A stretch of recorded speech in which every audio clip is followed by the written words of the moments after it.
of the CSRN. Yes, congratulations! The News Channel 6 mobile app is now even better. Download it today. Chief Meteorologist Tim Miller, weather coverage you can count on. The Live Viper 6 Skyview Network, sponsored by Terry Lambert Hyundai. Showers and thunderstorms return to the forecast tomorrow. I'll time it all out. Plus, the tropics are still active. Details in your Viper 6 forecast.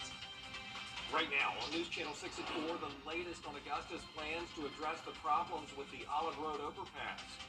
Plus, USC Aiken is celebrating a national championship. Why it's being called a historic achievement. And a brain aneurysm survivor hoping her story will help others. News Channel 6 at 4 starts now. Live from Television Park, this is WJBF News Channel 6 at 4. Hey everybody, I'm Grant Means. And I'm Jenny Montgomery. Thank you so much for joining us. Coverage you can count on begins with the Richmond County coroner investigating the hit-and-run death of a pedestrian. It happened this morning on Mike Paget Highway. Investigators say 21-year-old Ziona Fields was hit and killed by a vehicle. The driver left the scene. A Burke County man who pleaded guilty to child pornography learns his fate. Investigators say 21-year-old Keyshawn Cooper coerced a child to send sexually explicit images by pretending to be a young girl. They say he met the child while playing online video games. Cooper will spend 16 years behind bars and be required to register as a sex offender when he's released. A former Burke County law enforcement officer is running for sheriff.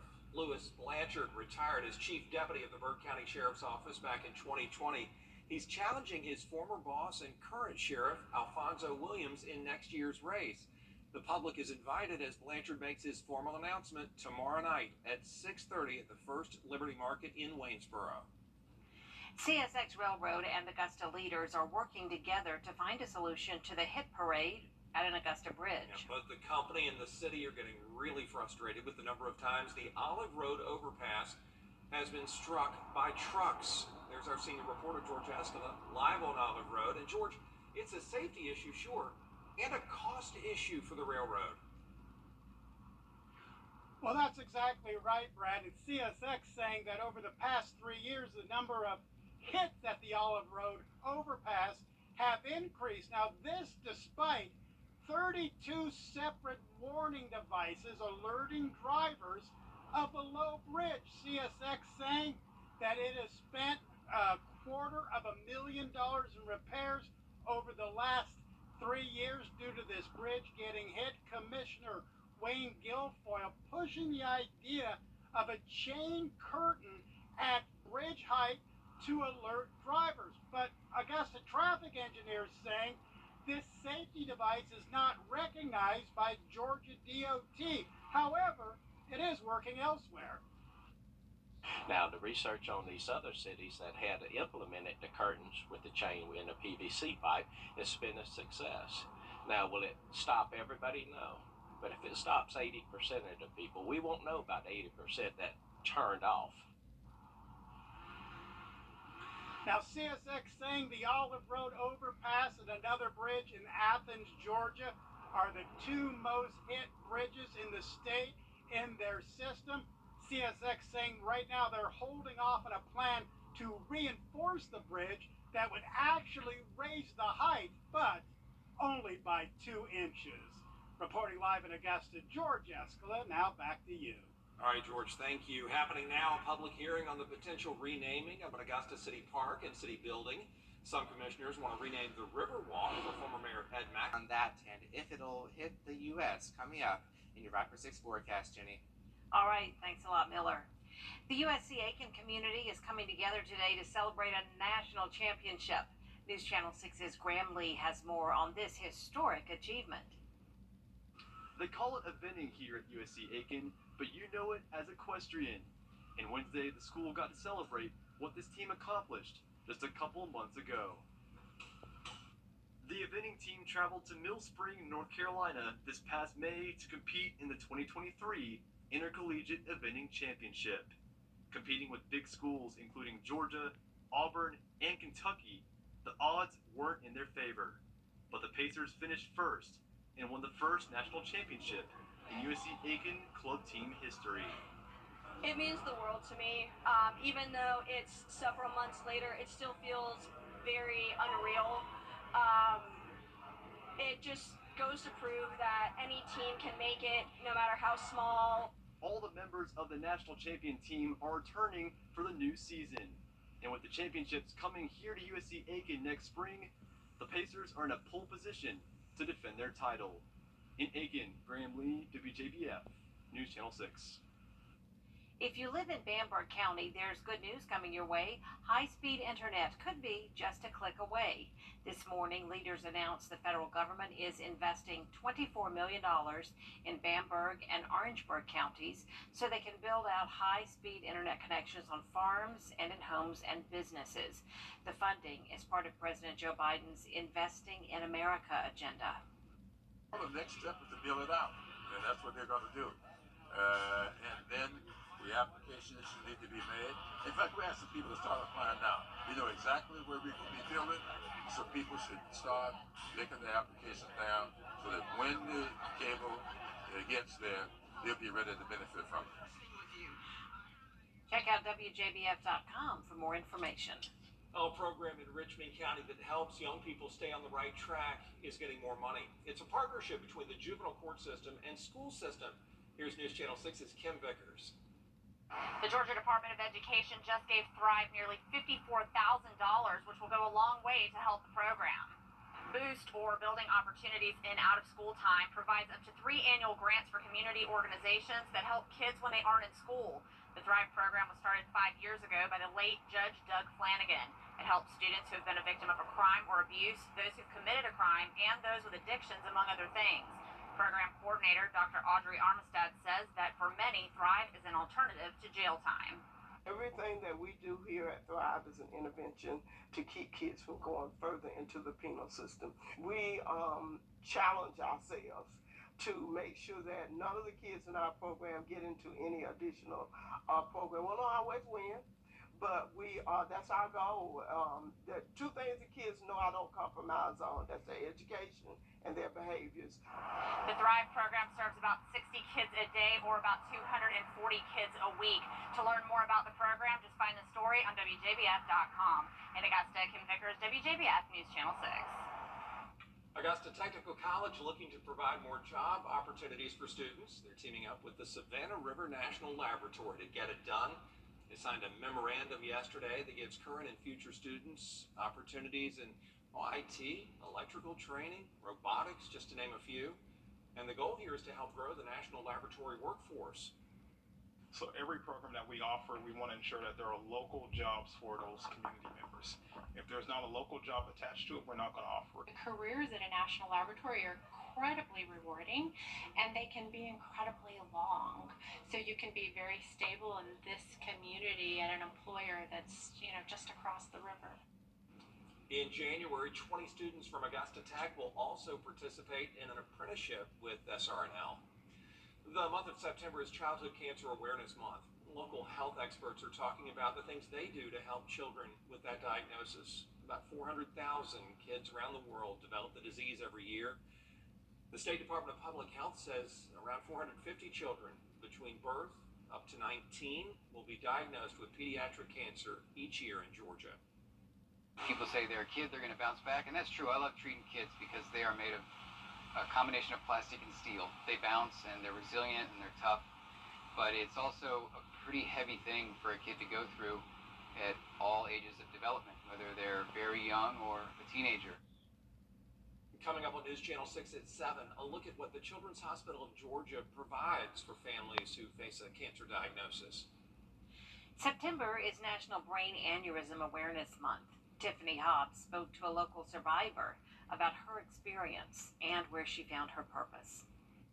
Nicole Jenkins gave birth to her daughter in April of 2001. As she was preparing to leave the hospital, things took a turn for the worse. I kind of remember him screaming and running out like, we need help, because I was having seizures. Doctors soon found that Jenkins had an aneurysm rupture and needed surgery immediately. She was just 19 years old. I said to my mom, we have to do the surgery, she might make it, she might not. Thankfully, Jenkins did make it. Doctors tell us that about 1 in 50 people are affected by brain aneurysms. Overall death from aneurysm rupture, it used to be at 50%, now it's down to 20%, which is much better. And a lot of credit goes to neurocritical care. Jenkins spent months in the ICU, in rehabilitation, and in transition. At times, she says she struggled to understand why this happened to her. When doctors first brought her daughter to her, she knew she had to keep going. They did that. A tear dropped out of my eye. Dr. Georgia, too, tells us that not all aneurysms rupture. Smaller aneurysms can be managed, and bleeding can be prevented by maintaining a good blood pressure or quitting smoking. For the 1 in 1,000 aneurysms that bleed, he says the road to recovery is long but possible. You can still get there. You just have to keep working with exercise, with therapy, and with the support of a neurologist or neurosurgeon to keep getting better. Jenkins tells us her rehab team equipped her with heavy sacks to carry so she could get back to holding her baby as soon as possible. Every time I look at her, I call her, that's my miracle baby. Dr. Georgia, too, tells us that warning signs for aneurysms could be unexplained migraines or vision problems. Walking in gratitude, Jenkins says she encourages everyone not to ignore the signs. But the purpose, I feel, for me being here is to show people that, I don't want them to feel how I felt when it happened. I want them to understand that you can overcome it. In Augusta, Tiffany Hobbs, WJBF, News Channel 6. A new bill to help fight what some are calling the Alzheimer's crisis in South Carolina. Coming up, how it will help with resources and research. Stay with us. If you've been arrested for a DUI in Georgia, you may only have 30 days to protect your license or your privilege to drive here. Hi, I'm Tiffany Duncan of DUI Duncan, the DUI firm here in Augusta. Visit our website at DUIDuncan.com and see what we've done to help so many drivers. If you've been arrested for a DUI in Georgia, call me now for a free consultation. While the firm, of course, cannot guarantee results, we do guarantee hard work and fast action. Remember the name, DUI Duncan. This place is my home. When I was little, I see Plant Vocal every day on my way to school. And today, I'm proud to say I work there. To see a pile of dirt grow into a working nuclear power plant is incredible. At Georgia Power, investments like these new nuclear units will serve our customers with reliable, zero-emissions energy for generations to come. And that is clean energy for a growing Georgia. At Kroger, fresh for everyone. South Carolina now has a plan in the fight against a growing public health crisis. A ceremonial bill signing for a statewide Alzheimer's plan took place today at the State House. Here's Jay. Advocates say this new law ensures the state is up to date on the needs of Alzheimer's patients and their families here in the Palmetto State. According to the Alzheimer's Association, there are more than 95,000 South Carolinians living with the disease right now. Researchers expect 120,000 Alzheimer's patients will be living in South Carolina by 2025. Under this new law, the state will be required to maintain its strategic plan on Alzheimer's and dementia. The plan is required to be updated every 5 years. Now, the last time a plan was updated in South Carolina was in 2009. Now, Taylor Wilson with the South Carolina chapter of the Alzheimer's Association says the plan has a large component around research and data collection. With that data collection, we're going to be able to see the gaps in services and know who we need to recruit and how we need to recruit them. Things like an Alzheimer's Disease Research Center will help us recruit neurologists with a specialized field in dementia. We'll be able to recruit geriatricians because we have a special part of the state plan that is about focusing on workforce pipeline. Legislation passed both the House and Senate unanimously. In Columbia, I'm Jason Raven. Researchers say about 216,000 family or friends provide unpaid care for Alzheimer's patients in South Carolina. In Georgia, that number is 343,000. And researchers say they're making progress on a blood test to diagnose Alzheimer's. It's based on a protein linked to the disease. Researchers out of Sweden and Canada came up with a two-step process. The first step is the blood test. The second involves additional tests for those patients whose results were inconclusive. They say this two-step model could accurately classify patients with a high or low risk of Alzheimer's. Coming up, we could see some showers. Coming up right here, an 8-year-old boy getting national attention for his incredible speed. Just how fast he runs. Coming up next. Get the best insurance rate for your home or auto at Caps Insurance Agency. Come by or call us. Get covered with Caps today. Let me tell you what happened. Help us honor our Salute to Service Award recipient. I'm Samantha. And I'm Savannah. And we're actual clients of Austin Jackson. A girl ran a red light. The tractor trailer was right beside us, so they hit her, causing her to hit us. We rolled 4 times down Washington Road. Our injuries were extensive, and we really needed not just prompt care, but a continued care plan. Once we met with Austin, I felt really sure that we were going to get taken care of. It was definitely nice knowing that we had someone we could trust, working on our case, taking care of things, and explaining every step of the way. Get Austin Jackson. The Augusta guy. Now, first. An 8-year-old recently broke a record at a gym in Indianapolis that specializes in speed training. Take a look.